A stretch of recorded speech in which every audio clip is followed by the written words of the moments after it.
So I had to think a lot of different ways. How do you measure what's a forgotten president? And so in the course of trying to figure out that question, I went through a lot of different possibilities, and it ended up seizing on a few. One of them was, for example, looking at the history books that are used in middle school and high school. It turns out North Carolina State has a wonderful library there with all the books used in schools. And so we went and read every line of every history book and coded them to figure out which presidents were mentioned the least. So we even have a chart on the back as to who comes out at the bottom of that. And then we also looked at major research libraries. What books do they carry? What books don't they carry? And again, determine who's at the bottom and who's at the top. And we came up with a ranking of presidents, basically.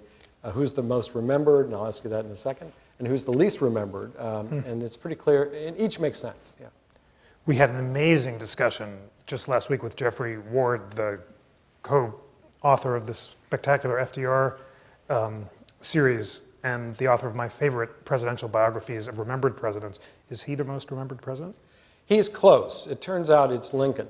But of course, Roosevelt is way near the top, and maybe after this wonderful documentary, he'll be back on top.